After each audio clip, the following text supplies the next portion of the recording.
گفتم یکی دیگه اومده به جات، میخواد منو بده از غصه نجات. گفتی جلو رومی حرفو نزن، نگو اون غریبه بهتر ازم. گفتی نمیتونم بکنم فراموشت، نمیذارم خنده های تو بر اون شه. اینو گفتم که حرستو درارم، ولی منم بی توی خواب خوش ندارم. مگه نمیبینی بغض توی گلومه؟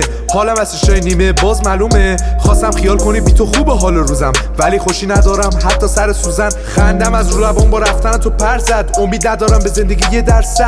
ما که میدونستیم قصه‌مون تشینه، نشو جدای سر رامون نشینه. با یکی دیگه جور شدم بعد تو، خسته شدم بس دادی وعده تو.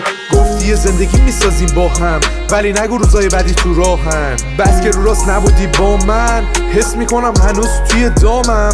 حتی یه بارم نبودی بام یک رنگ، حتی وقتی خوابم میای توی فکرم. با یکی دیگه جور شدم بعد تو، ولی هنوز دلم پیشت گیره. وقتی خلوت میشه دورم یواشکی، به عکسای قدیمیمون میشم خیره. جز تو نمیشه به هیچ کسی فکر کرد، همین وابستگیم کثیفت کرد. بهت آلوده شدم من عوضی، نمیدونستم واسم مثل نفسی. نگو دوست دارم، خنده داره واسم، میخوای جمعش کنی گفت میدی بازم. نبودم واسط عشق دست اول، هم دوست دارم هم خستم من. میری ولی فردا پشیمونی دوباره، دست رو دلم نذار که زیادی لطه پاره.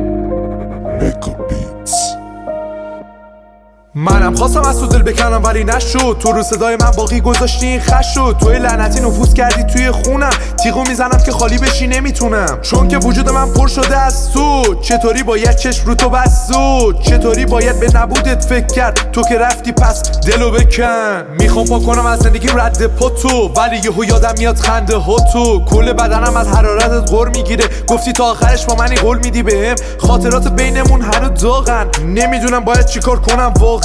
انگار گذاشتنم تو تابوت، با هم بودنمون چه کوتاه بود. با یکی دیگه جور شدم بعد تو، خسته شدم بس دادی وعده تو. گفتی زندگی میسازیم با هم، ولی نگو روزای بعدی تو راهن. بس که رو راست نبودی با من، حس میکنم هنوز توی دامم. حتی یه بارم نبودی بام یک رنگ، حتی وقتی خوابم میای توی فکرم.